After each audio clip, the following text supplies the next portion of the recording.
What a lovely day!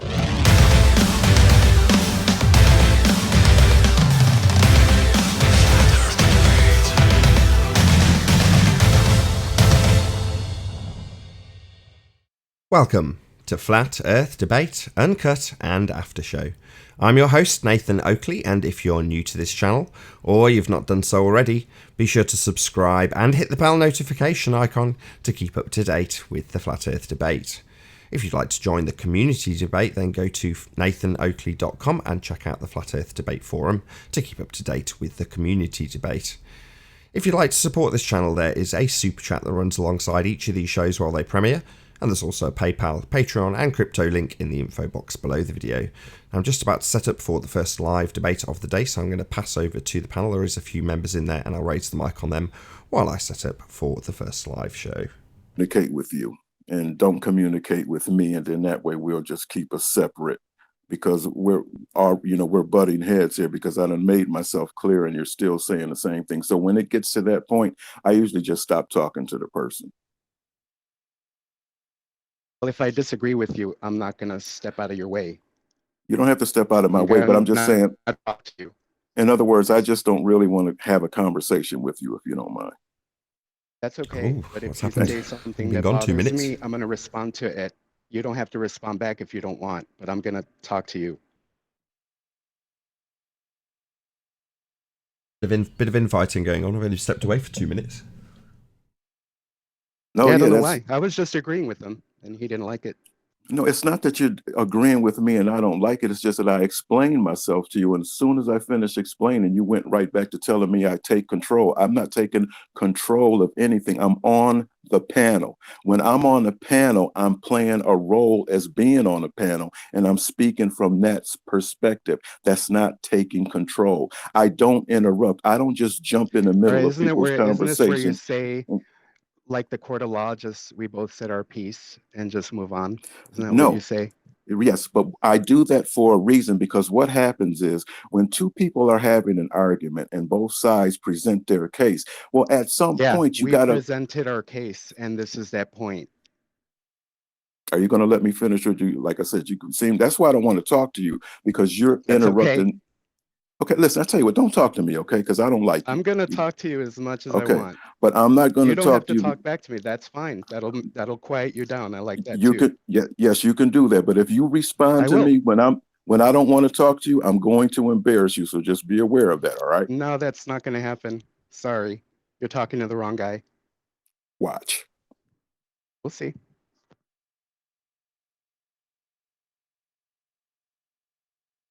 So about that football or sports team that you both like.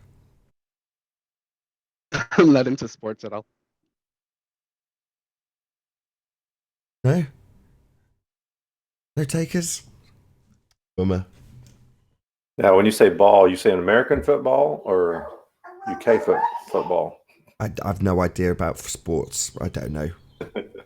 No, Whatever your I- preference is to distract from this awkward conversation. Nathan, did you understand what I meant when I said that, though? That I'm not, when I do like what I did yesterday, I'm trying to walk a fine line of being myself and not stepping over you at the same time, because I don't want you to ever think that I'm trying to, you know what I'm saying? Because that's not how I'm trying to come off. And I want you to let me know if you ever feel I'm doing anything wrong. No rules. As long as you don't swear, you can do whatever you like.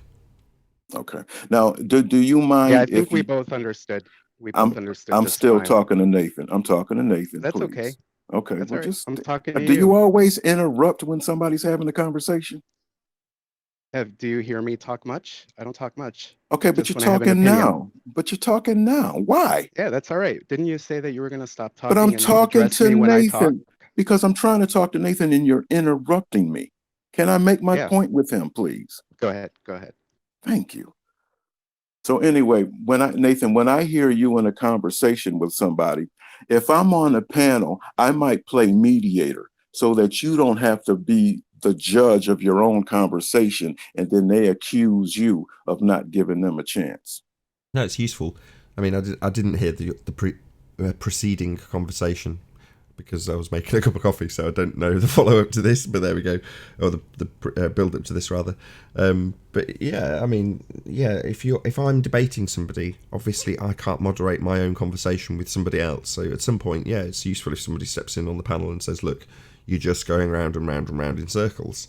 Because if I say it, that then almost seems like it's part of my argument, when it's just somebody that needs to step in to moderate the conversation, right? If it's had the same things repeated, I will happily repeat something 40 times because I'm right and my point's correct and valid, and every time it's challenged, I'll just reassert it. But yeah, at some point that might get boring, right? Right. So that was my I love that when was you the do that. point. I love when you keep repeating stuff. It's great.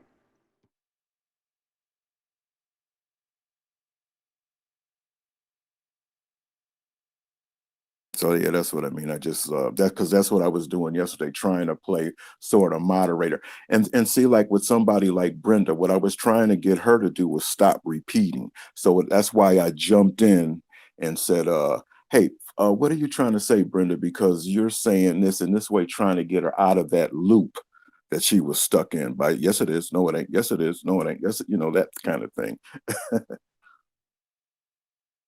Yeah, they all do it. Yeah.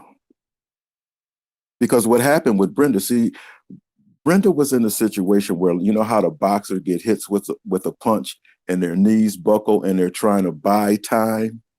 See, that's what Brenda was doing. She knew she was hit. Now, so she just went into this psychology science bag, doing anything, just trying to get her legs back under her. But at that point, she got pounced on by the whole panel. See, and that wasn't fair because she was going down. But once the whole panel pounced on her, now she looks like the hero. So I was trying to prevent that and let her go ahead and hit the canvas. Panel can smell blood. That's all that is.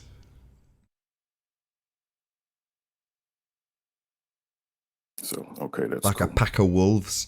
They smell that blood and they all want to taste. They all want to tear a chunk off her. Yeah. And it just and it looks bad when for us because it looks like we're attacking this wounded animal, you know. But they do the same thing. Don't get me wrong. Glovers do. That's their tactic. You know, they attack us like, you know, like if it's one person on a panel and there's 7 of them, it's like shark bait, you know. So it's the same thing on both sides. But I always figured that I'm not going to do to them what they do. I'll just do it differently. That's my philosophy anyway. Sure, I understand. On the whole, I try and let people say their piece at least once. You know, I like the audience to at least hear the full nonsense formulated before it, you know, after it's repeated the second time, I'll happily interrupt them, right? But generally speaking, I think most people's point actually does come across to the audience. Right. At least once. Right, because because it's the circle jerk and that's probably what annoys you. That 4th or 5th time around, see, that's when your blood starts to boil. And I get that.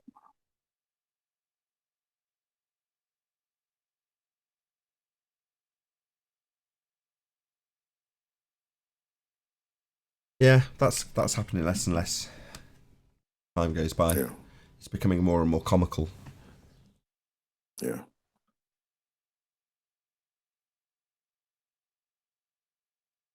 What's always the fun is trying to learn verbal judo and try to figure out where their argument is and just go in and flip it on themselves. That's usually what I try to do when I can.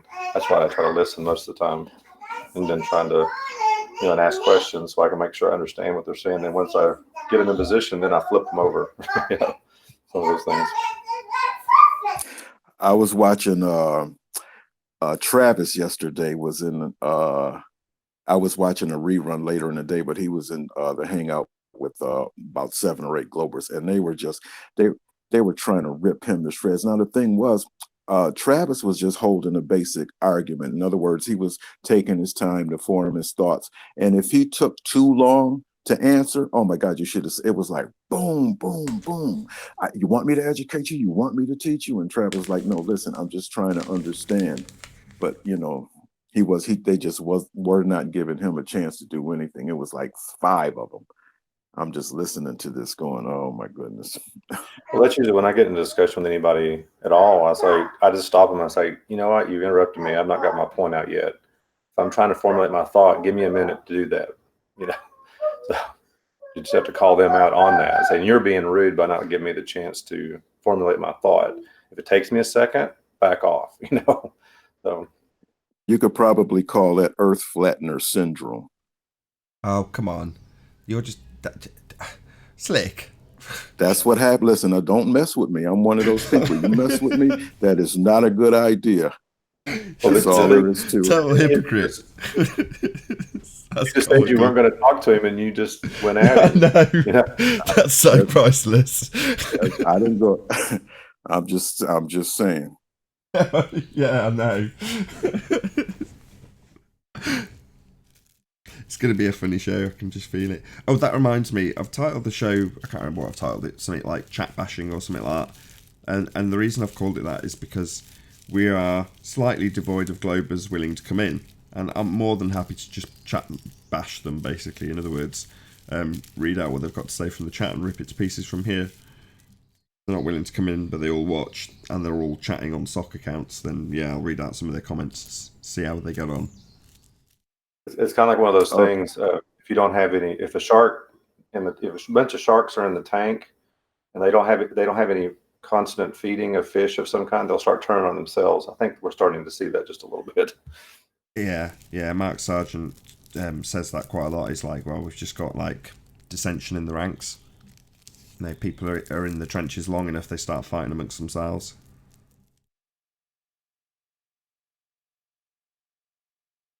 So yeah, hopefully that won't continue.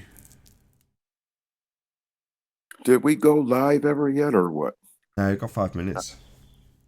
No, not live. I mean In other the words- pre-show. In other Pre-show, words, yeah, about 10 minutes in ago. other words, Oh, I didn't know that. Tell you. in other words, stop being ghetto slick. That's what he's saying. I did tell you. I did say. I was like, we'll go live in 20, and I'll start the pre-show in 5. Okay. Hey, Mr. Flatner, what do you mean by ghetto? The way you said you were going to leave it alone and then you didn't. Right, but why Now did you? you're like, why did you? You're like threatening me. You're like, yo, he better watch Yeah, his back. but out of curiosity, what do you mean by ghetto? I literally just explained it. No, but I don't understand. What does ghetto mean? When you act ghetto. What is that? Look it up. Look it up. That's Siri. Act ghetto, Urban Dictionary. Acting ghetto. Let's have a little look. Low class, slum, ignorant, disrespectful. Being loud and obnoxious. Taken in slang. Acting ghetto. That fairly close. Yeah, but a lot of people usually like to direct that towards black people. Oh, don't make this a race thing. I'm not making. I'm just saying. Usually, when people say when people start talking that ghetto stuff to a black person, I have to ask the question, "What do you mean?" Well, as a black woman, I don't find that offensive at all. So, don't know what your problem is. Nathan, don't try to save this guy. I don't need saving.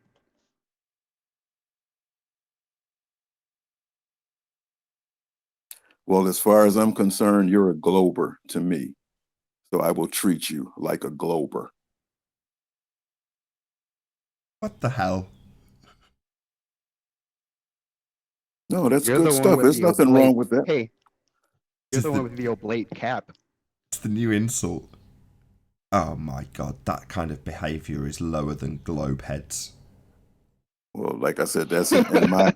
To me, this guy, whoever he is, Flat Earth or whoever he is, I got the same feelings for him as I do Bob Nodell. To me, they're in the same book as far as I'm concerned. You take that as a compliment, Flat Earth. Yeah, that's good. Oh, excellent.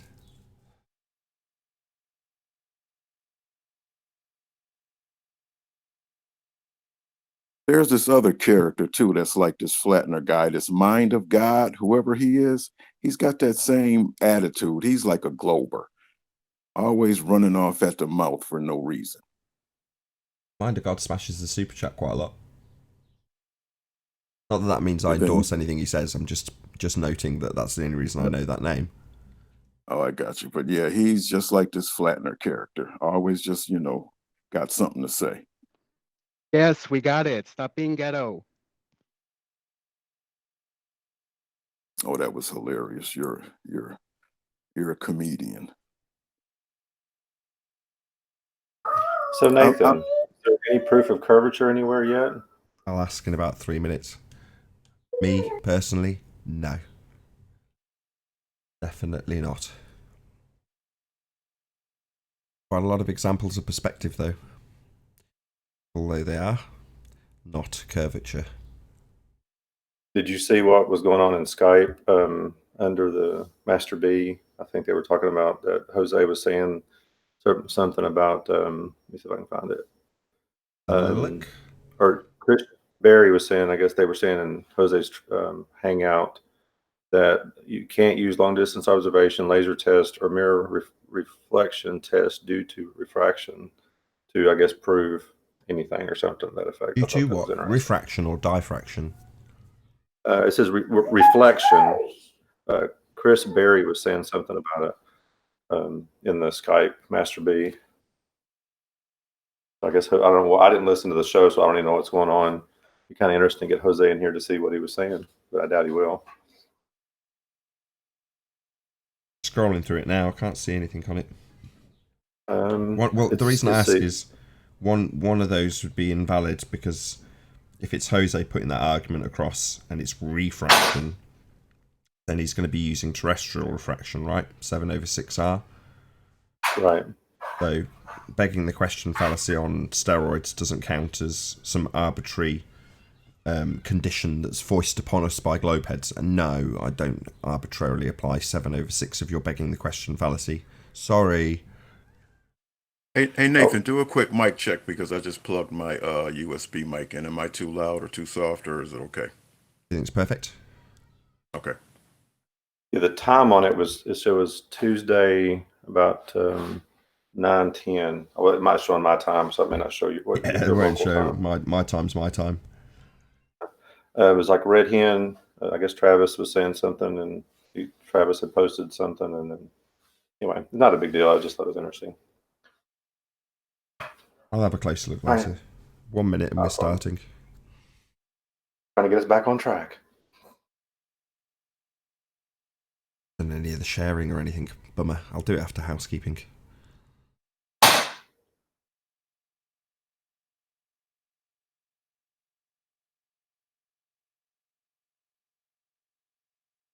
Check.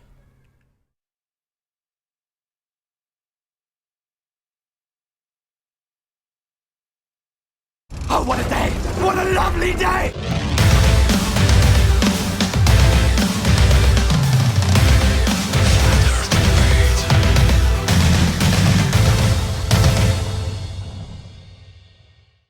Welcome to Flat Earth Debate Live. I'm your host Nathan Oakley, and if you are new to this channel, or you've not done so already, then be sure to subscribe and hit the bell notification icon to keep up to date with the Flat Earth Debate. If you'd like to join the community debate, then go to nathanoakley.com and check out the Flat Earth Debate forum to keep up to date with the community debate. And if you would like to support this channel, there is a super chat that runs alongside each of these shows while they're live. And there's also a PayPal, Patreon and crypto link in the info box below the video. Most importantly, if you would like to join the discussion, simply mute the page you are currently watching, then click the link in the info box below this video to join the panel and express your views on the shape of the Earth. If you do join, please don't swear. If you do, you'll be ejected, and if you are, please don't try to rejoin the stream using sock accounts. You'll be warmly welcomed back on the next stream. Please also share the show on Facebook and Twitter. Sharing the show obviously increases the live audience, but this in turn increases the chances of a more diverse panel. So please share the show. And one last time, if you're new to the channel or you've not done so already, be sure to subscribe and hit the bell notification icon to keep up to date with the Flat Earth debate.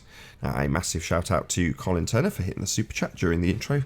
Desperately trying to distract me from doing the proper intro, but I'm not going to let you, Colin. But massive thanks for all of your support. We are joined by The Plain Truth, Slick James Johnson, Paul, and Flatten Earth. Good to have you all.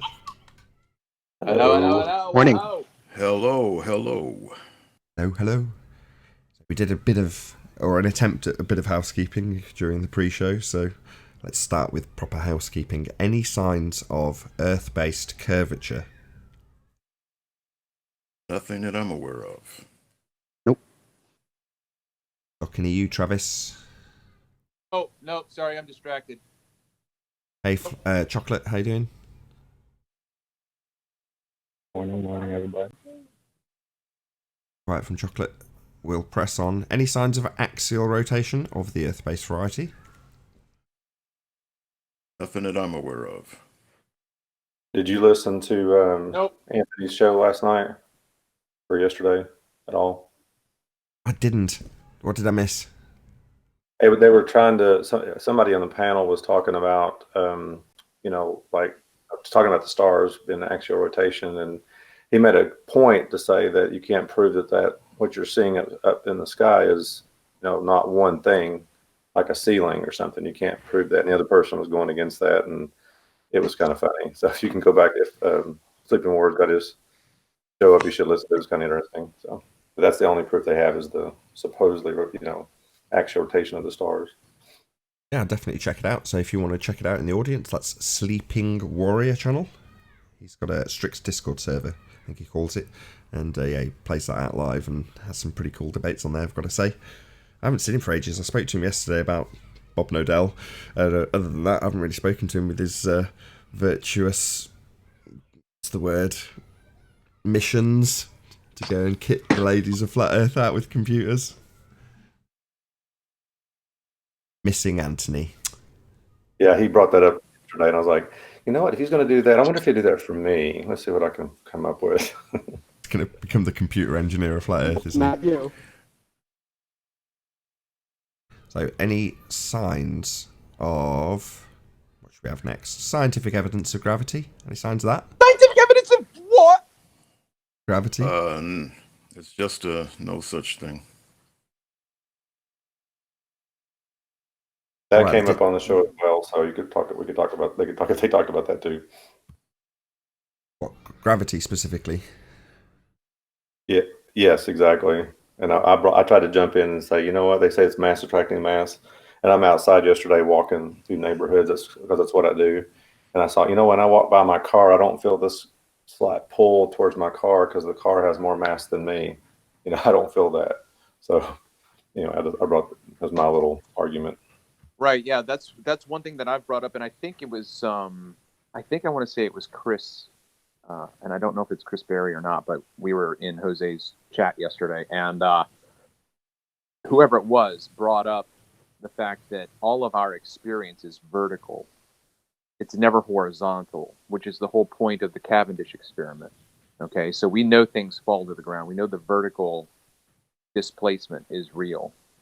We never ever have left to right displacement.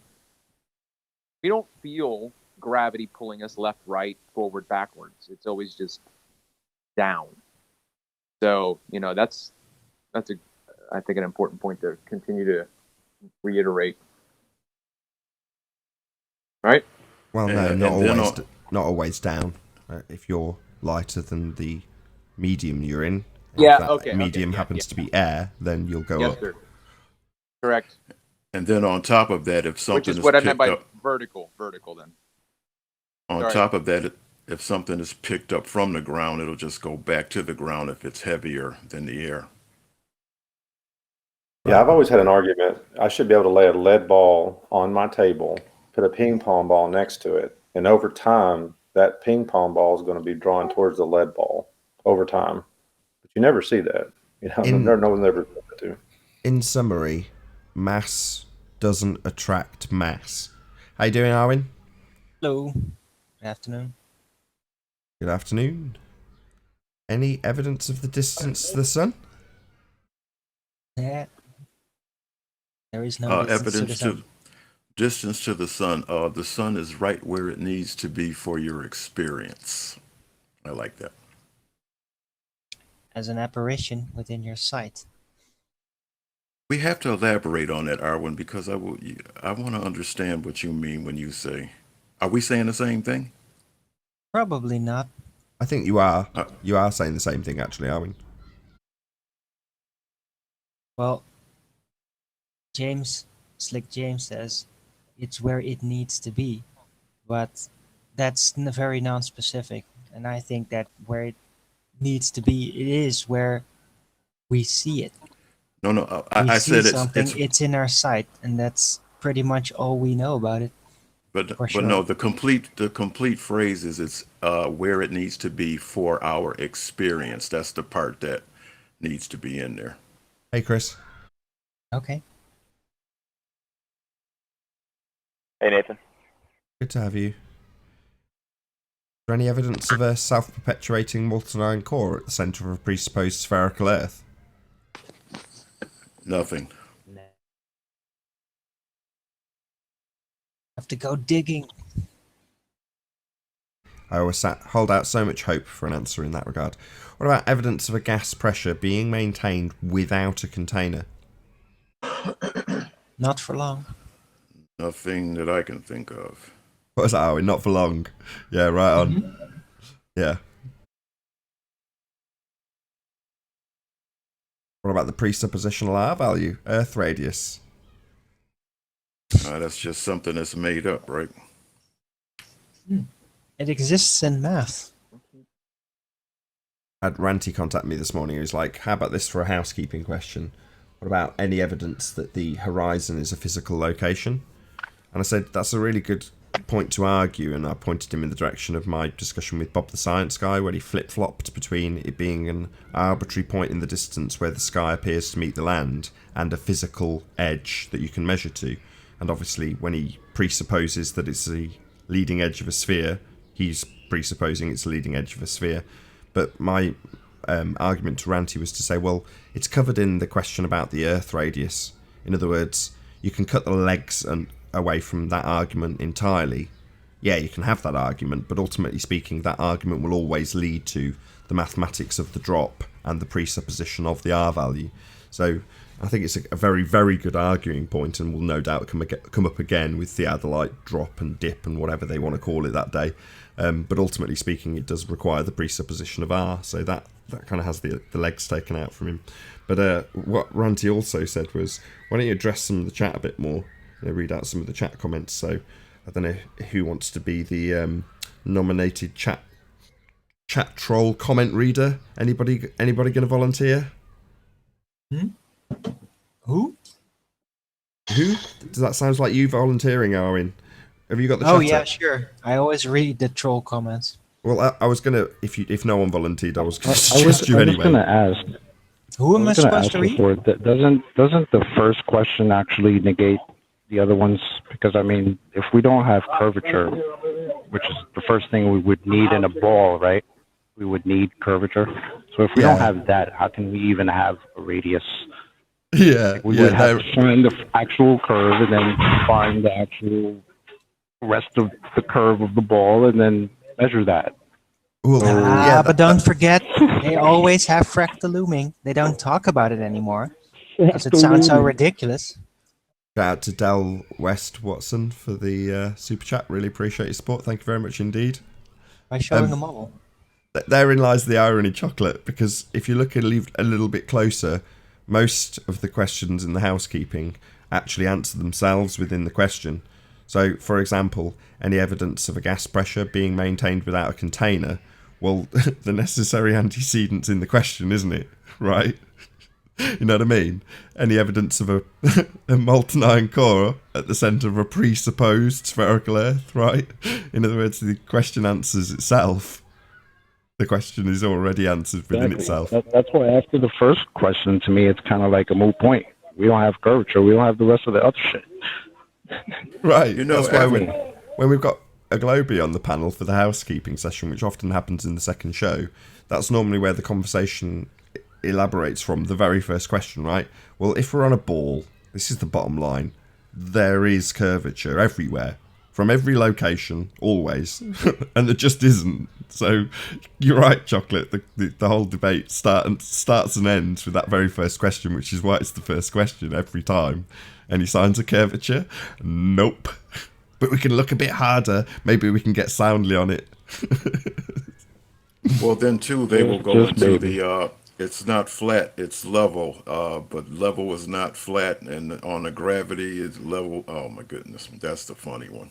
That sounded like a lot of nonsense doublespeak. You didn't do as well Yeah, as a that's what it globehead, is. but nice try. Yeah. Something like circles are made of straight lines, something like that. Well, maybe on a computer. But everything is all R-based architecture, but at the same time, it all fractalooms into a flat plane. It's very confusing that way. Is that right, Owen? We've been joined by the one. How you doing? What's up, guys? Good to have you. Thanks. Cheers. Yeah, no curve, no globe. We don't live on a model. The Earth is obviously and observably flat. Thank you for taking part in the housekeeping. That was fun. The only thing a globe is how well you can tell the story that you've been taught. You know, when it really comes down to it, that's all it is. Can you repeat this story verbatim?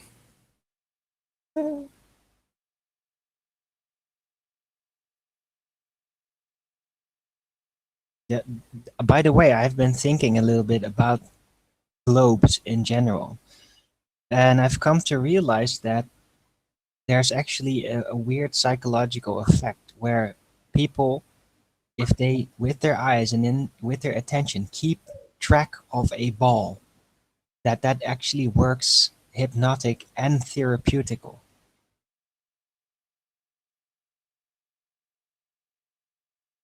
So, are you going to be my nominated chat Like- reader, Arwin? No, but it is, for example, why football is so popular. Because everybody's keeping track of the ball. And yeah, it works. The ball All I is know is- psychologically inherently stimulating. I know I could see why you would want to kick it. I guess that would be stimulating.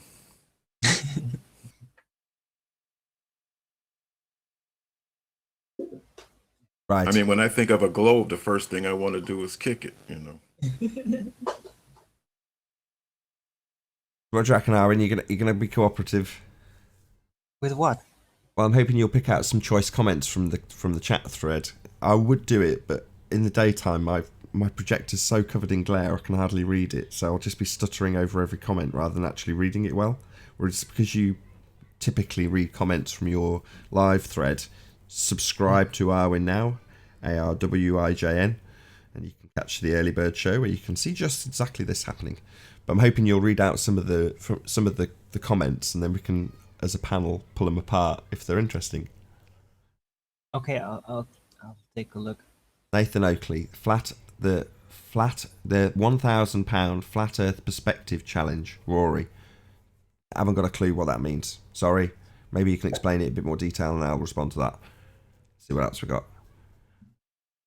Mark Taylor, I've got to approve the comment first to even have a chance of reading it. Arwin would ask Nathan why he let Channel Q spank his ass. Well, talking all over me and spanking my ass aren't really the same thing. What actually happened was I was having a discussion with a guy called Skyfly Bry, and at the point that I was bending him over, he had to be bailed out by this chick called Channel Q, and she had to rescue him repeatedly, which was quite amusing. So on a few of the occasions, I left massive gaps for them to get tuckered out, and then when I rejoined the conversation, I'd get about halfway through a sentence, and Channel Q would pipe up and talk all over me, which was fine. I was in the middle of making bolognese, so I wasn't that fussed about it. But ultimately speaking, where they got hammered was when it got to me asking about how we have gas pressure without a container. So I was asking Skyfly Bry how you can have gas pressure at the top what would it be pressing on to give you the pressure? And Channel Q got very irate about it and would say, pressure!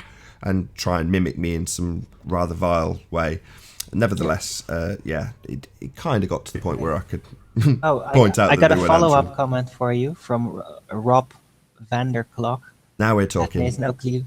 Pressure gradient, capital letters gradient, is a violation of the second law of thermodynamics. Density isn't a force, so can break a natural law. Explain, please. No worries. So Channel Q ultimately brought up that too. So she said, how is it possible to have a gradient? It violates the second law. I was like, well, no, it absolutely doesn't violate anything.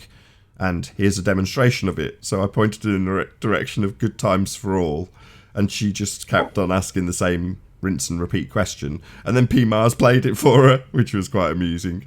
So that went nowhere. And I brought it back to the central point. What's the gas pressure pressing on at the top? And I, again, tried to explain how it would disperse in all directions, because we had Skyfly Bry saying, well, it's analogous to people in a crowd pushing on each other and the pressure that they would experience, until I asked him, do people expand in all directions? And then, of course, that got me rumpus by Channel. Excuse me. I Channel remember Q. Channel Q. Channel Q was the one that was, it's not spinning, it's rotation. That's her, right? I don't follow Channel Q. She's particularly vile. It was like, yeah. Excellent impression of Channel Q. It's like, doesn't matter what word you want to call it, we're not doing it. So how about you prove we're doing it before you want to call it whatever names you want to call it? Seems to be an Earth cat, Earth dog fight going on in chat right now. Peanuts Clark says, gases rise up from the Earth. Absolutely correct. So they're not being produced between us and the little-edged vacuum. They're being produced at the ground. So, as Peanuts Clark points out, gases rise up from the ground. So where do you think the most dense concentration of gases is going to be? Is it going to be at the top, where they're not being produced? Or is it going to be at the bottom, where they're all being produced? I don't know. I'm just thick. I couldn't figure that out for myself. Maybe the chat can tell me.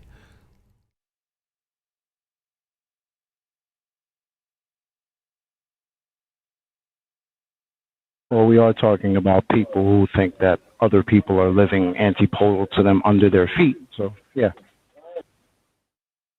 A couple of other people I've got a mentioning a question. flat Earth challenge for £1,000. Yeah, you'll have to give us more details than linking a video. Perspective challenge. Here's a question. It's related to that. Related to the topic. We know water boils in a vacuum, right? It boils away and becomes a vapor.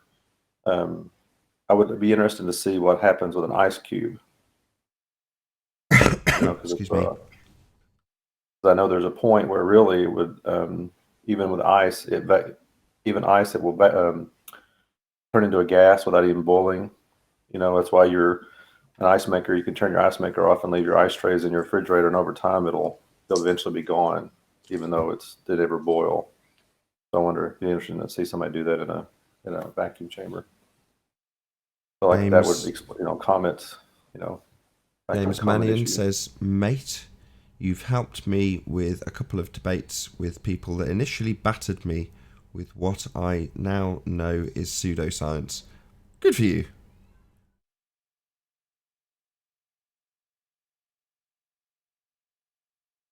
Someone just told me to shut up in there. That's pretty funny. Yeah, can you shut up?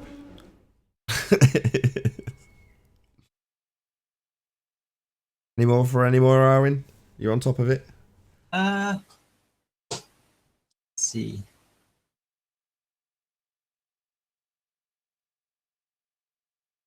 Where's Ranty and Riley? Yeah, not here, annoyingly, Mark Taylor. I'd like them both to be here. They're both sorely missed. Ranty was on a couple of days ago. It's been ages since Anthony's been on. Explain rockets work in a vacuum. Ah, very good question. Who cares? You can't possibly have a sky vacuum. So it's kind of a redundant question. What's it proving? Because the sky's definitely not a vacuum. The gas would fill the space. And because we have gas, the sky's not a vacuum. So it's kind of redundant to ask how rockets would work in a vacuum, because who cares? You know what's really strange? We live in a natural world where we experience everything around us, and we can always have this experience without an apparatus. Globe people cannot do anything without an apparatus. Just keep that in mind. Rob says vernal equinox today, hashtag not flat. Maybe like to make a claim about the vernal equinox that doesn't presuppose we're on a sphere. Hello, Carlos. How you doing? Do. Carlos has spoken a couple of times before. How you doing, Carlos?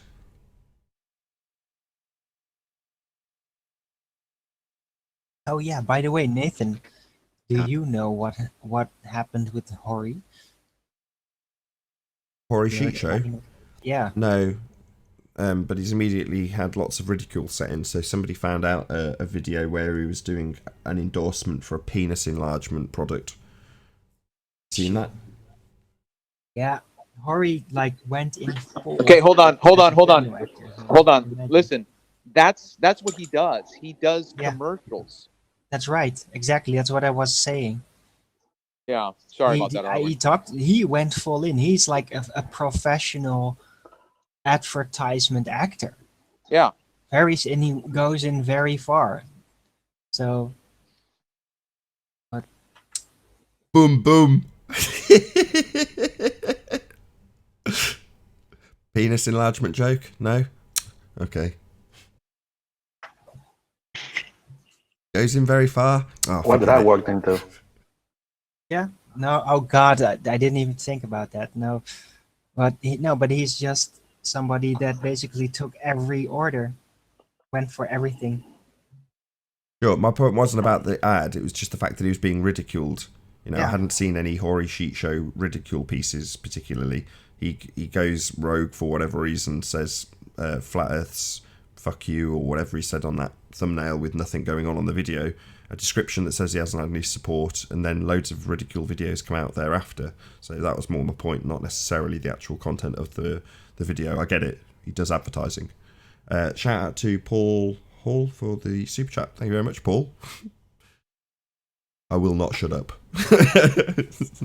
I was just kidding. It was just aptly timed that your kid made a load of noise when you were saying I'd just been told to shut up from the chat. I know. I just wanted to say that to whoever said that. I actually blocked the guy. I was like, you don't tell me to shut up. You try to raise a kid. Nathan understands. My kid's fast asleep. Thank God. Busy morning for her. Fast asleep.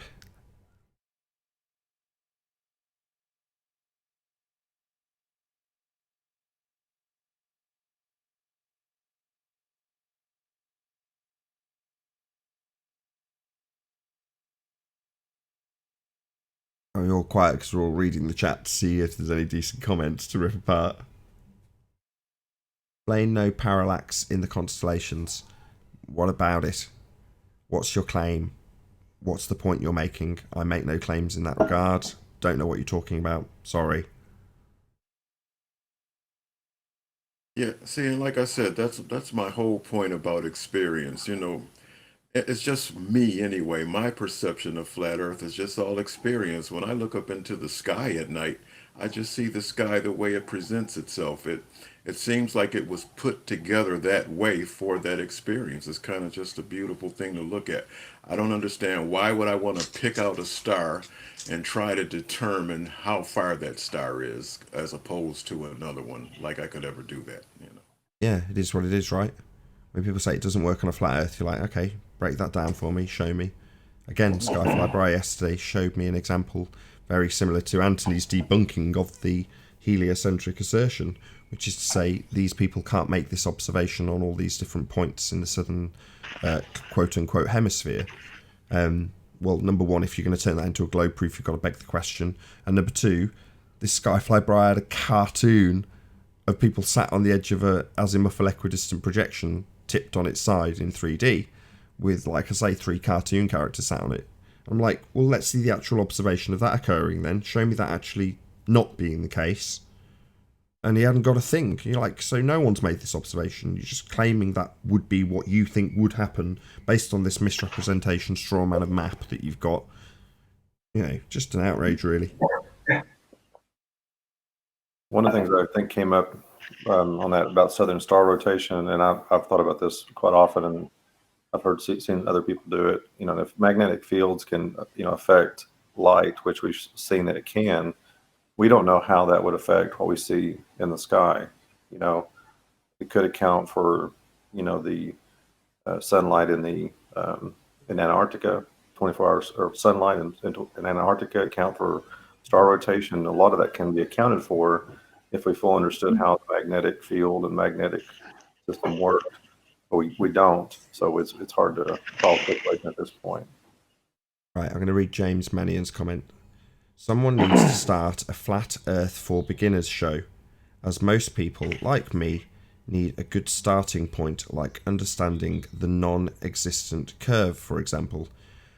Yeah, I don't doubt there's a market out there for people to give a beginner's crash course, but ultimately I would say just the housekeeping questions give you the fundamental understanding of what's wrong with the assertions. You know, when we ask, we discussed this literally on this show, did we not? You know, any signs of curvature, right, Chocolate?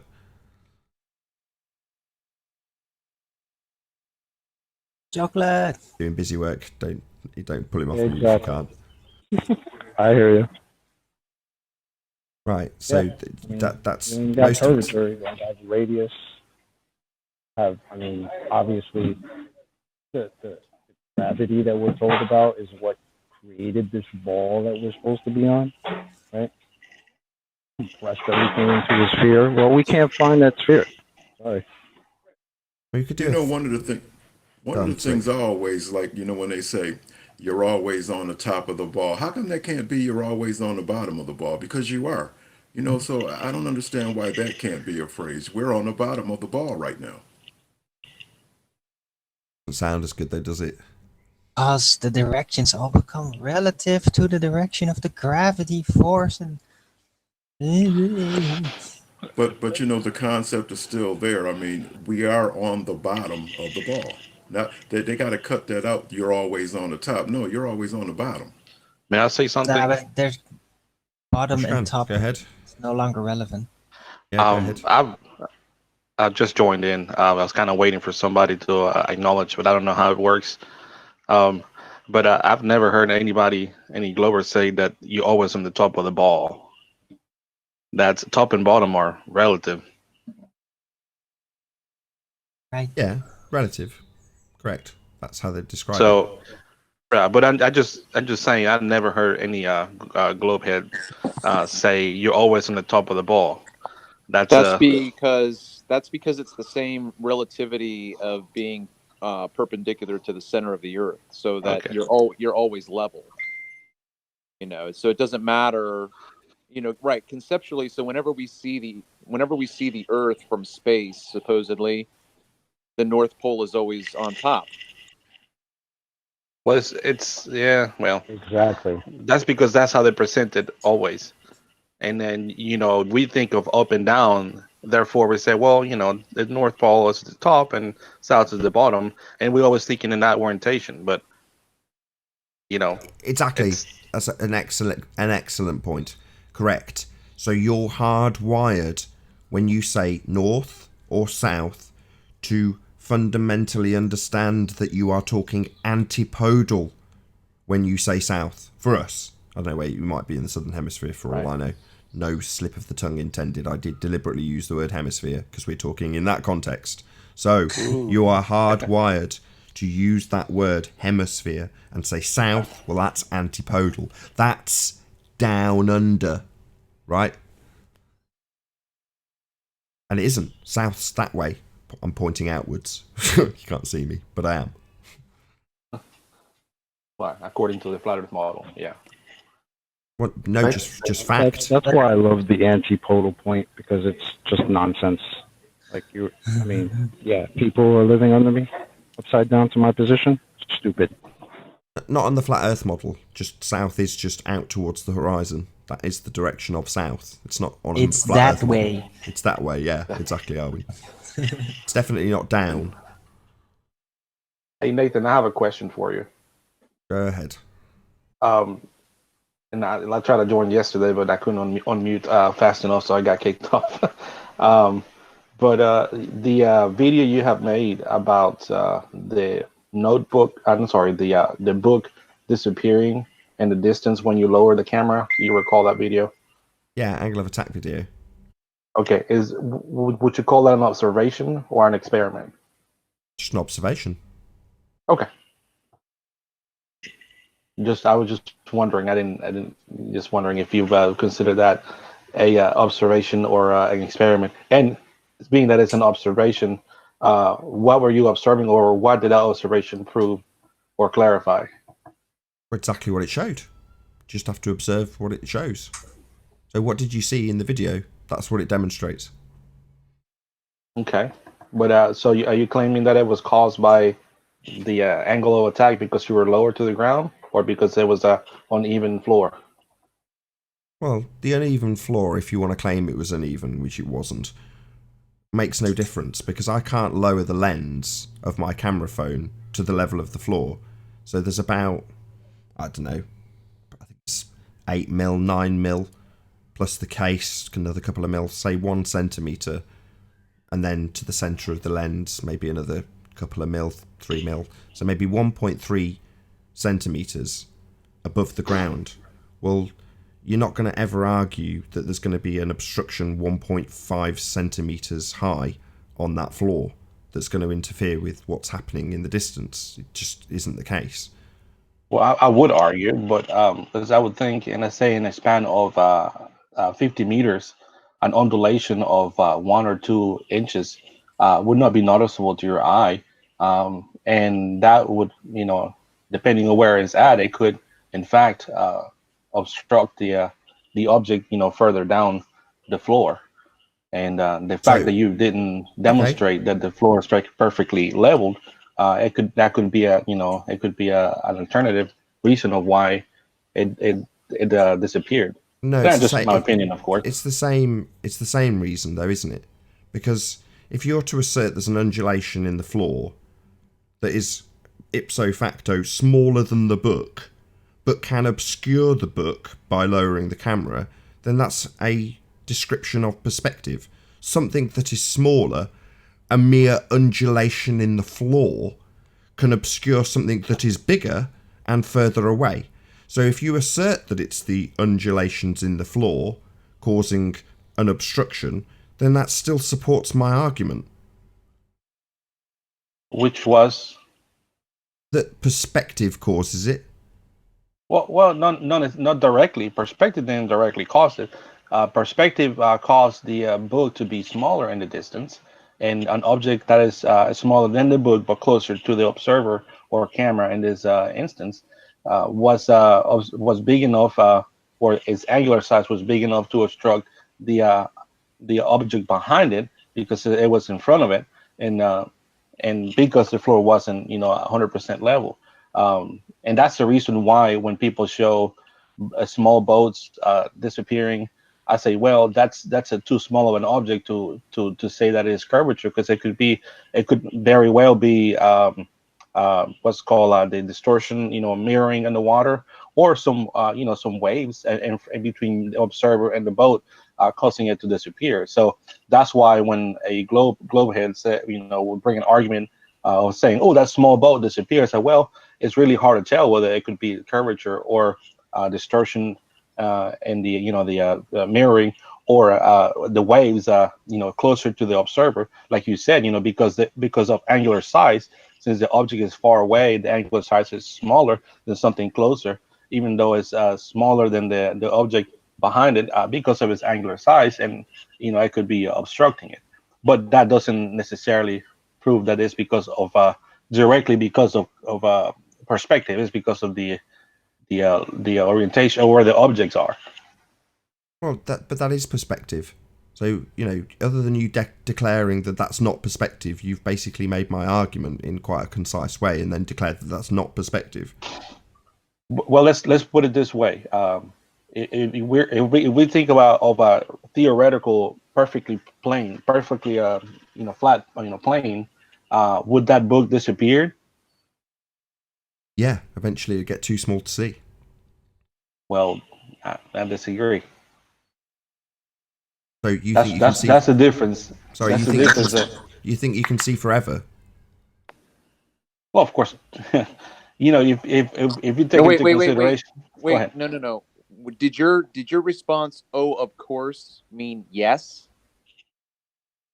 Well, yes. I mean, if we want to be more specific, we want to talk about how far away, the condition of the air, how much light. There's a point where an object you can't have resolution to tell details. But for example, if I have a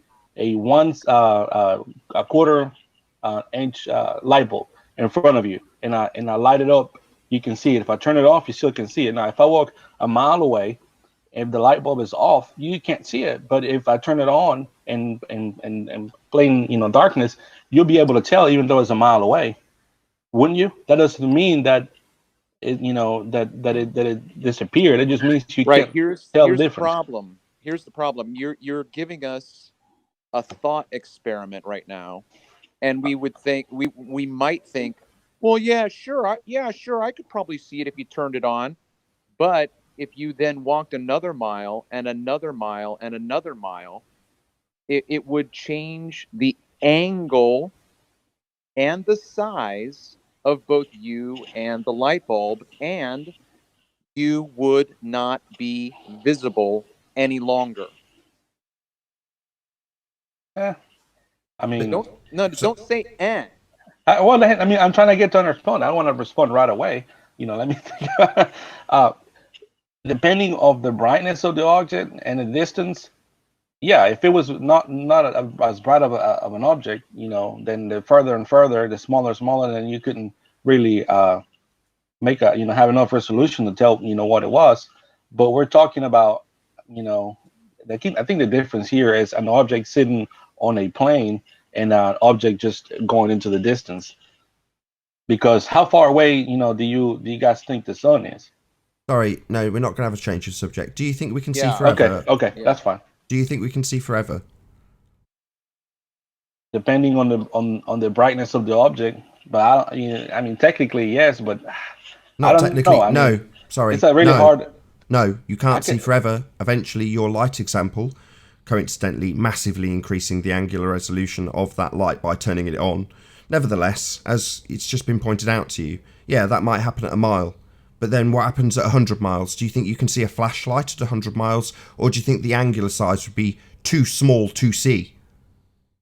I think it'd be too dim to see. No, too small to resolve. No, yeah, too dim. If it was bright enough, you could see it. Okay, well, there's a measurement for this. Angular resolution. No, so you are just... Sorry, I don't want to argue with this anymore. You are wrong. There is an angular resolution limit to a camera, to a telescope, to anything optical. And you cannot see forever. You are mistaken. I don't want to argue about it anymore. You're just wrong. You can't see forever. Well, I agree to disagree. Well, you're just wrong. So there's no agree to disagree. There is a measurement for the resolution limit of a camera. Do you think they have that measurement because you can see forever? The measurement or the number for that, it would be for resolution, as in being able to tell details. No, being able to see something. Eventually, things become too small to see. Eventually, they disappear. You cannot see forever, and you can measure it. You are just wrong. Well, like I said, I think we're talking about two different things. No, we're not. We're talking about whether or not you can see forever. You can't. You think we can. You're just wrong. It's not an agree to disagree. You're just incorrect. As long as there's not any obstruction, I believe that you can see forever. I don't care what you can believe. Not interested. There is a literal measurement for the resolution limit of your optical device. So you're just wrong. Well, does that number, does that vary between whether it's an eye or a camera? Is there a number? Is there an equation? Yeah. It's based on the Okay. aperture size. Based on what? I'm sorry. Aperture size. Okay. Like I said, I believe that has to do with I resolution. don't care what you believe. I'm telling you. Don't tell me again what you believe when you stutter over the word aperture 3 times. I'm telling you. You're wrong. You can't see forever. I'll make a further correction. When you said you don't know whether or not it's just the effects of perspective or curvature, well, yeah, we do. Because when you apply the mathematics for curvature, you will exclude the aspect of angular resolution, and you will use the whole numbers that do not adjust at distance, implying that you can see forever, because it excludes perspective.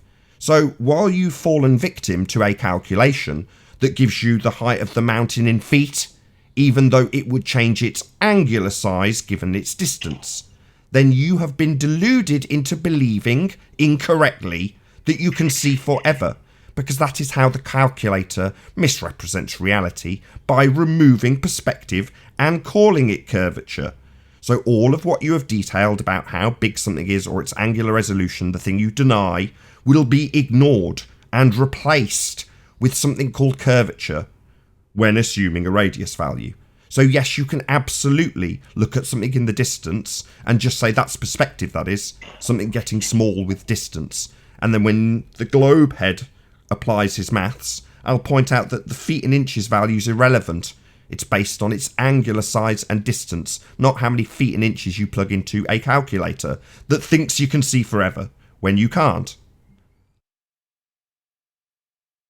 Well, the thing what I was talking about was, the book on top of the floor, and now we're talking about just an object without not sitting on top of something, just going into the distance. Now, my argument was that the reason why the book was disappearing is because the floor wasn't perfectly level. Now, if you're saying that the book was disappearing because it was going too far away from you, now if you were to lift the book from where it was at whenever it had disappeared, couldn't you see it? This is just called foreshortening.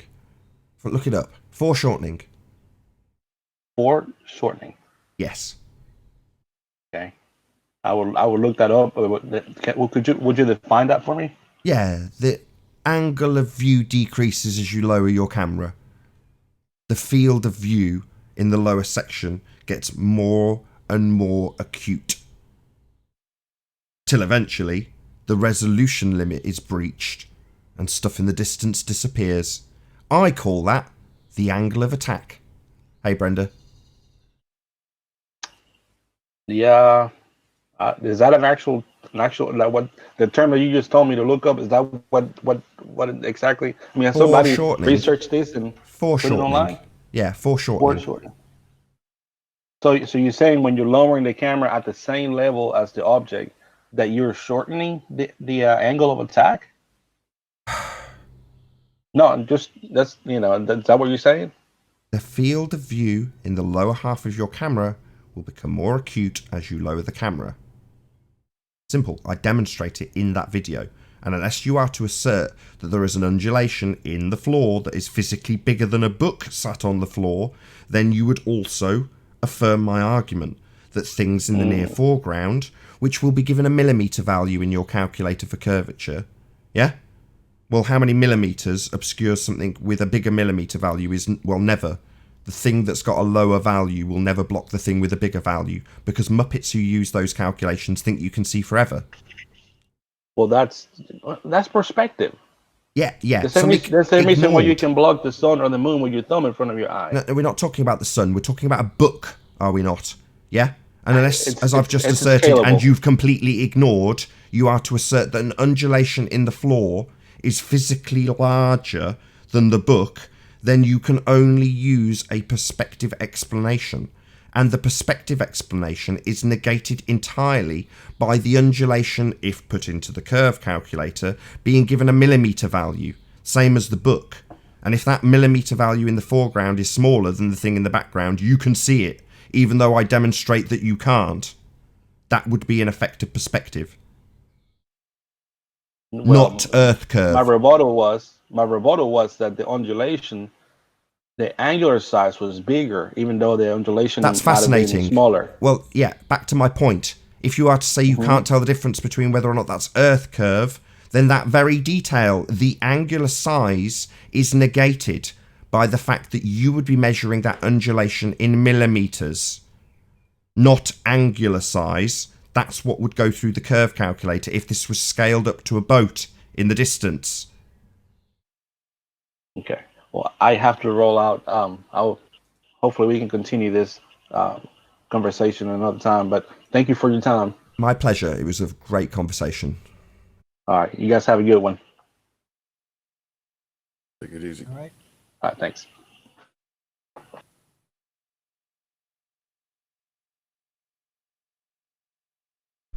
No, we can't hear you, Brenda. Sorry.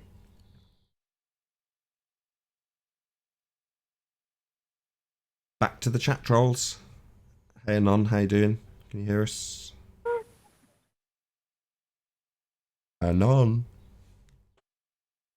Hey. Hello. How you doing? Very well. Well, you know, that's how a conversation is supposed to go. See what I mean? You make your case, and then that's that.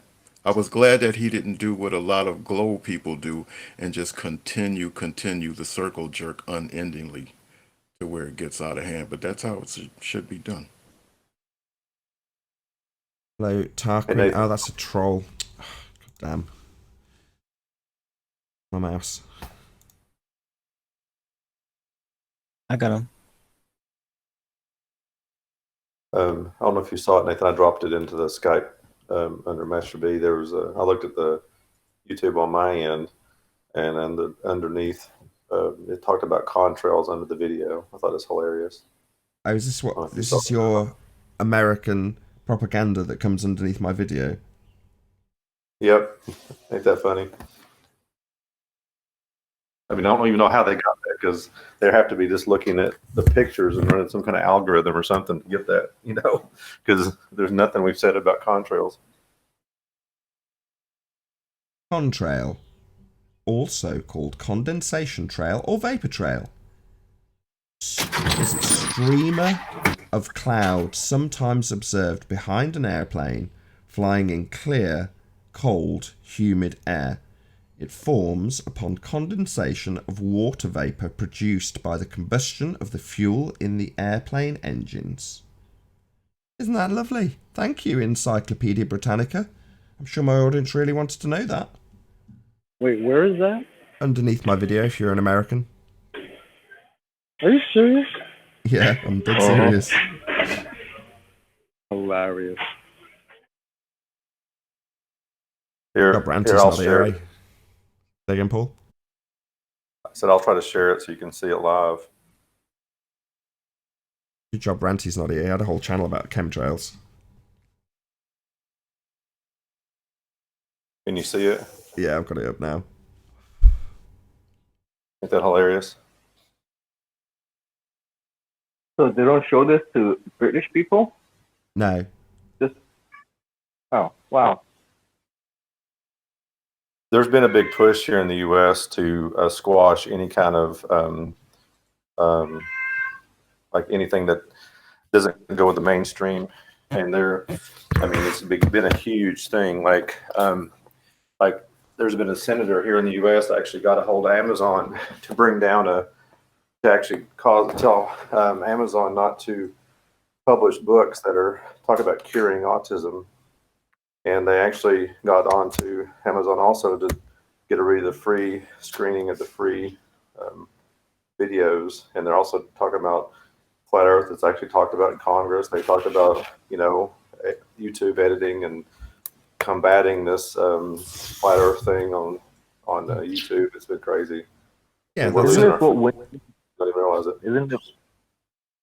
This is what Winston did in 1984, isn't it? Yes. What was he called? Department of Truth? Yep. Basically. That's literally what he did, except this is easier because it's algorithms. So he would have written it in Python or programming some Ruby language. Yeah, and it's always instead of the physically opposite. going in there. It's always the contrast of the actual reality, isn't it? So what they currently call fake news, right, is anything that goes against the mainstream narrative, regardless of how fake that narrative is. So fake news will be the propagandized version that basically shuts anybody up that they don't like. Whatever the narrative is that goes against the mainstream, they'll say this is fake news. That'll get censored. Yep, and it started right after Pizzagate. Right. Exactly. So they're slowly drip feeding us this censorship narrative, and most of the general populace will just gobble it up and say, "Oh yeah, that's a great thing. Obviously, we don't want fake news." No, they're just taking away your freedom of speech. Don't even realize it. That's why crypto is very important, because eventually all the platforms that we use right now, like YouTube, Facebook, Twitter, all of these will be built on decentralized platforms. People are working their asses off every day for that future, because we can see what's happening. And then you're going to have unstoppable publishing, unstoppable. They're not going to be able to go and take away and delete all these videos that they don't want. And most of them is going to be built on Ethereum. So don't worry. So for every action, there is an opposite and equal reaction right here. Well, Right, what they there'll be a want pushback. is they want to force everybody to be a glober is what they really want to get it down to, where you don't have any choice whatsoever but to accept that narrative and not ask any questions about it. So that's kind of the direction they're trying to push it, I think. To Awaken Narrative says the globe lies exposed. Thanks, Flat Earth Debate. Oh, thank you very much indeed. Really appreciate your support. Thank you very much, Awaken Narrative. Is my mic working now? Yes, it is. Good to have you. Got a couple of minutes before the live Okay. show will end. We don't want to force people to accept the globe narrative. We want you to understand that there is an external world that is real, and the Earth is a globe. Whether or not you believe it is or not, it's just a fact that is objectively true. Well, it's okay to have that belief. I don't knock it. It's not a belief. Well, it must be a belief because I don't subscribe to it. That doesn't make something not a belief. Right, but Brenda, also you're like Abdul. but You're like Abdul. You think that Muhammad exists, and everybody should believe Muhammad exists. That's what you are doing. No. I'm Yes. like somebody who believes that this chair exists in my room, and you're the one who No, you denies believe in that. fantasy. And I'm sitting on this chair, right?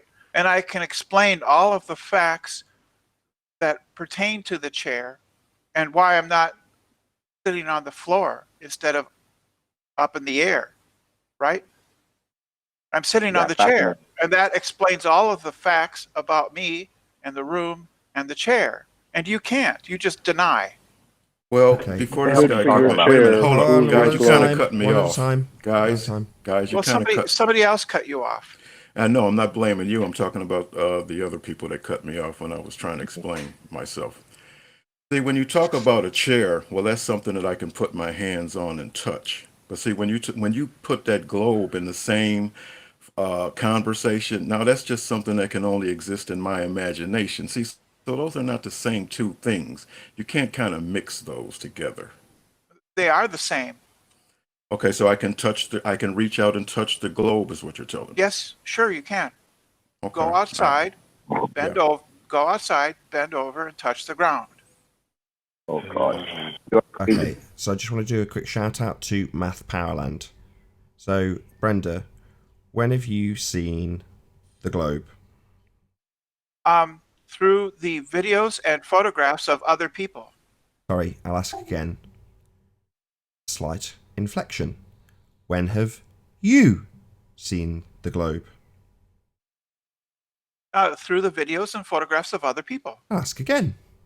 When have you objectively viewed the sphere Earth with your eyes? My eyes objectively viewed the photographs and videos of other people. They would be on a screen or a piece of paper. I'm asking you when could you be have viewed. either. Is the answer, as Math Powerland correctly asserts, never? No, it's not. So- That's not the answer. Invite him in, and I'd love to debate him. I'm shouting him out because this is his argument. You, Brenda, have never seen the Earth. Ever. That's false. I have. When did you see the sphere Earth? Through Don't the repeat it for the photographs third and time. videos Sorry, I'm of going to other stop people. this already. Don't say I've seen it on a screen or on a printed piece of paper. The actual thing we are talking about. When have you seen that sphere? The same way. Earth? The same way that I have seen the Eiffel Tower through the photographs and videos of other people. We're not talking about the Eiffel Tower. We're talking about Yes, the we are. sphere Earth. That's a false equivalency. No, it's not. They're not. Well- They're not. It's not a false equivalency. I can know that the Eiffel Tower exists because there is evidence for the Eiffel Tower. I can know that the Earth is round and is a ball by the evidence presented to me by these photographs and videos of other people. Hold on. Brenda, So is this the logic you use in real life? it's all right. Yes, So yes, it Brenda. So can I book a ticket to go to the Eiffel Tower with you, and we can continue Yes. this conversation? We can. Can we book a ticket to go and look at the Earth as a sphere? Yes, you can. Show me. They're selling tickets, dude. The Galaxy spacecraft works just fine. You could buy a ticket on it. So allegedly, hold on. Allegedly, you can now, according to you, objectively view the sphere. Correct? That's what you've just said. I don't know what you mean by objectively. I can Actually look at it. Like you looked at your chair that you sat in. That's what I mean. Yeah. Okay. Brenda. Brenda. So now, according to you, there are tickets available to go and actually do this, correct? Yeah, This there being are tickets. Yes. Viewing the Earth as a sphere. That's what we're talking about. Now I'm Yes. going to ask you again, when have you done precisely that? I don't have to do that to know. I don't want to that know it what you is. don't have to do. I want to know when you did do it. No, I don't have to go. To I don't the want to know Eiffel what you Tower. have or haven't got to do. I want to know when you did do this. Because you have seen it, haven't you, Brenda? Or as I shout out Math Powerland for the second time, nobody's seen the Earth as a sphere. Nobody. Invite him in. I'd love to debate I'm him. shouting out his argument while I point out again that you have highlighted that there is a possibility, alleged possibility, to do precisely what I'm asking whether or not you have done, and you tell me whether or not it should be done, rather than whether or not you've done it. Look. If my sister shows me, I don't need another photograph example. of her. If I my need sister, to know an answer. It's a simple yes or no question. It- When no, did it's not. you, like your chair, view the sphere Earth? With your eyes, not on a camera picture or on a screen. When did you do it?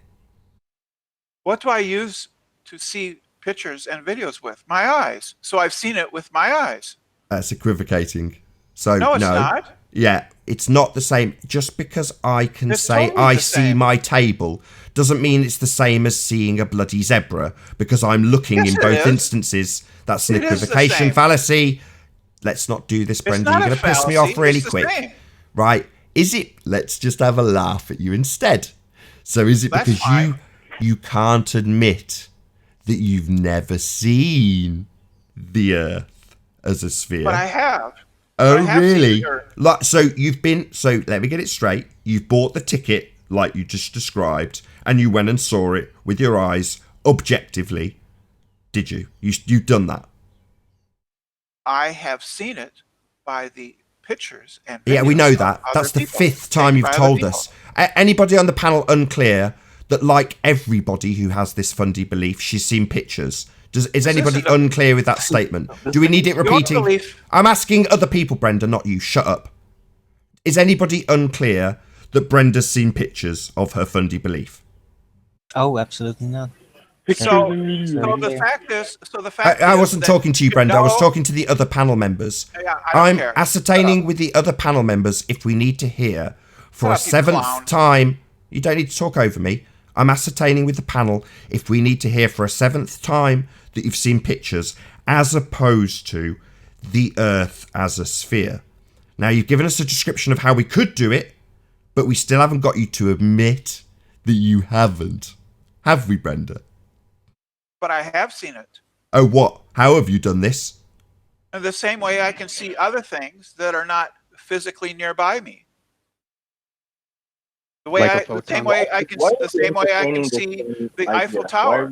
Yeah, that's right. Yeah. You saw a picture. Do you think the Eiffel Tower exists? As false equivalence. It's not a false equivalence. Demonstrate the false. I've already demolished this argument, Brenda. How are they not? Brenda, equivalent? Brenda, stop curious to see it talking. in Brenda, person. Arwin, don't rumpus me when I'm just at the conclusion of this.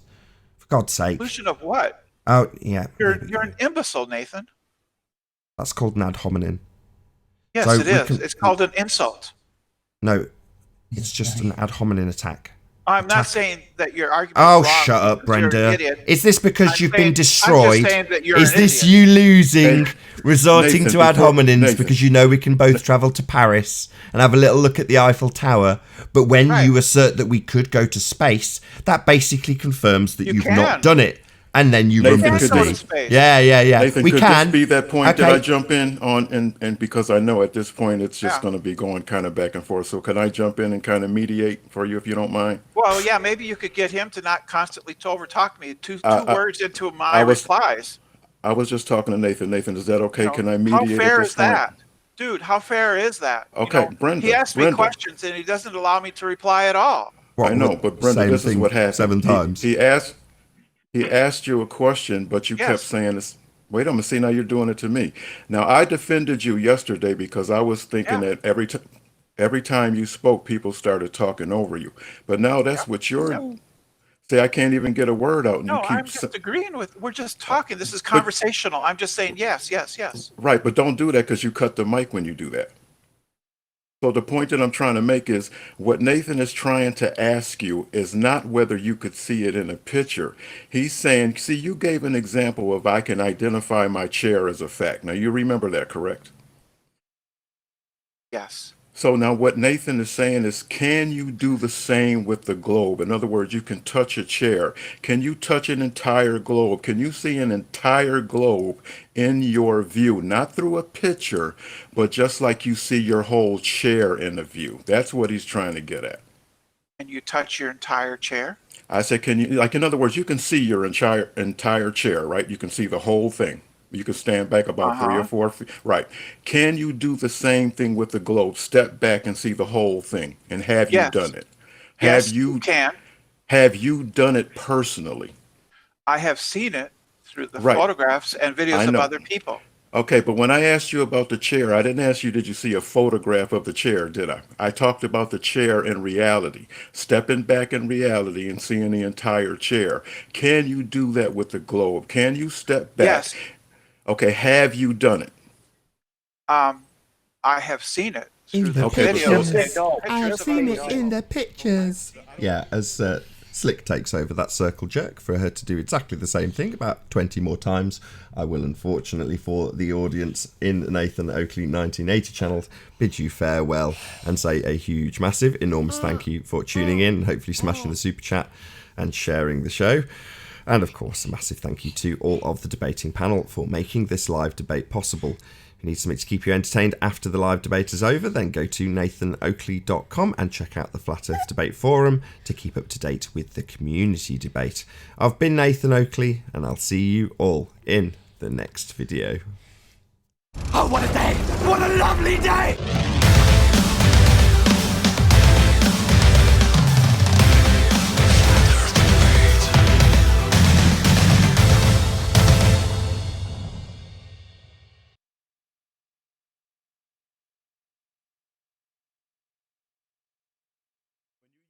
chair example. Why did you use that for an example of being objective? Why did you use a chair? Why didn't you say, I could see a picture of a chair and believe that that chair is real? See, you used a real situation and then you compared it with a situation that you couldn't actually touch. So you mixed two things together. You mixed a little friction with reality and tried to pass the whole thing off as reality. What are you talking about, friction and reality? I don't know what you I mean said there. fiction. I'm sorry, I got crossed up. Fiction. You mixed fiction with reality. Yeah, she's equivocating. She How does it do all you the know time. something's fiction? Because you Equivocating. said chair. Slick. You used the example of I could touch, I could feel the chair, so I know it's there. Now that's real, correct? And then you combine that with a picture of the earth as if that's real. A picture is not real like touching a chair. Yes, it is. You took a little bit of reality and you mixed it with fiction and trying to pass that off as combination of reality. Pictures aren't fictions. I know, but it's not like touching a chair. When you touch a chair, that's not a photo, is it? The fact that a photograph is not the same as touching a thing doesn't make it a fiction. I didn't say it does, but when you compare that to, hold on, no, one She's more. equivocating. I'm sorry, go She ahead. does it all the time. No. She did No, it with I'm her not roses example last time, and then compared roses that were fake to hologrammatic roses. Yeah. She equivocates. That's what she does all the time. It's a That wasn't fallacy. equivocating. It's now That she's wasn't talking over me equivocating. while I point out her fallacy. So it's an equivocation fallacy. That's what she does. That's all she's got. So she draws an example of something quite specific, a physical thing you can see in its entirety, and then she compares it to something totally different, a picture, because she can't concede she's never seen the earth.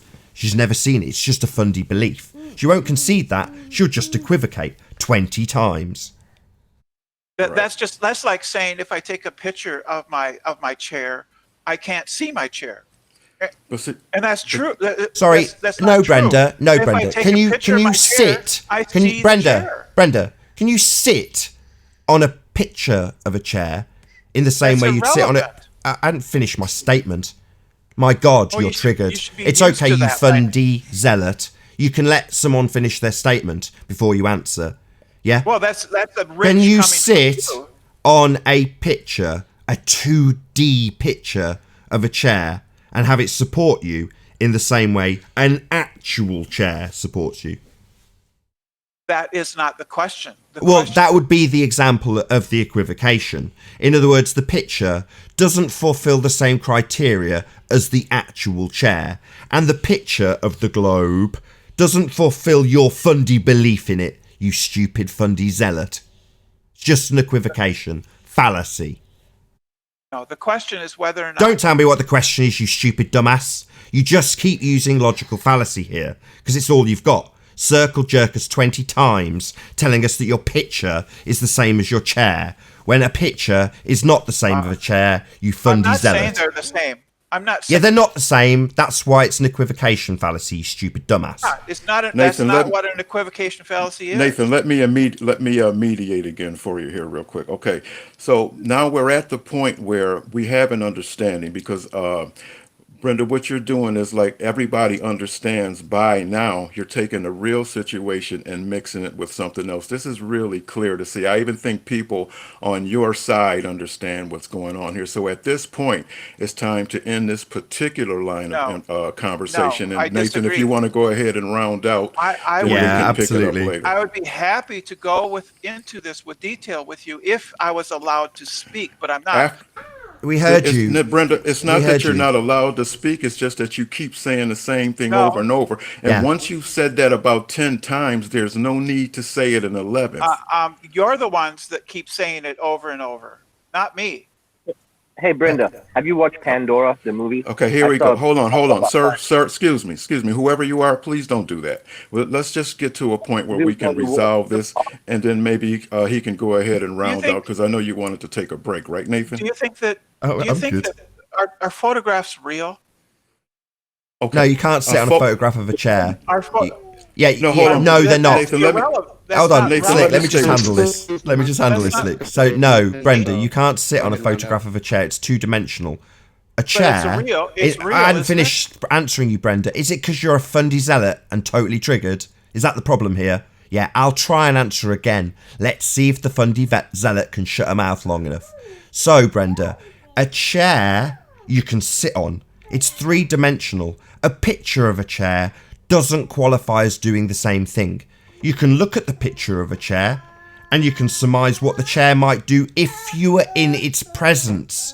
I'm asking you if you've been in the presence of the sphere Earth. And you keep telling me about the picture of the chair, which I can't sit in, because it's an equivocation fallacy. Okay, Brenda? Have we rounded that out nice enough, Slick? That's not an equivocation fallacy. You're the one equivocating. I'm not. Show me you sitting in a picture of a chair. That's not my claim. Oh, so they're not the same Nathan. then? So a picture of a chair doesn't fulfill the same claim. criteria as a chair then? Your claim is that they're equivalent. I'm not making that claim at all. No, I'm not making this claim. You're claiming when asked if you've seen the sphere Earth, you give us an equivocation fallacy. I've seen a picture of it. That's what you say.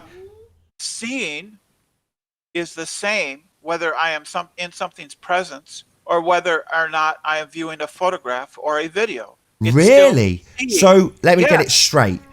Let me get it straight.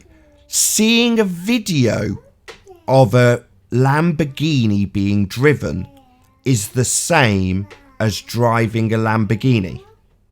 I didn't say that. You're falsifying what I said. So seeing a video or a picture is not the same as being in the presence of the actual thing then?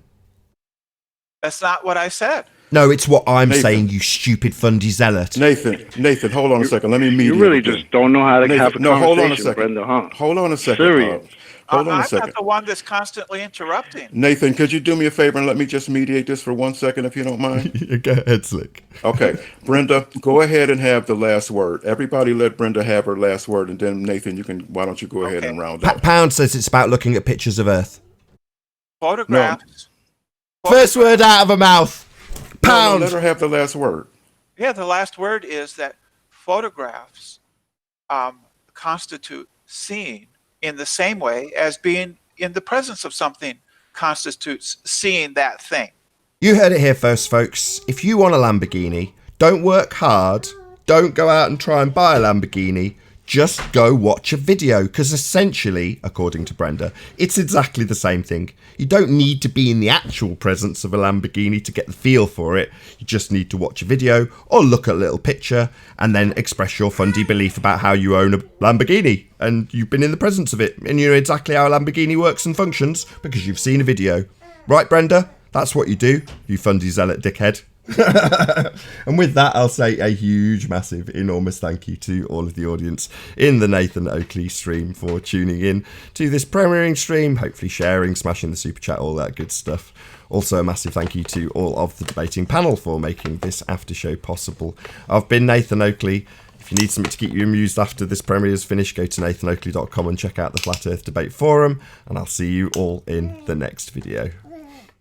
Oh, what a day! What a lovely day!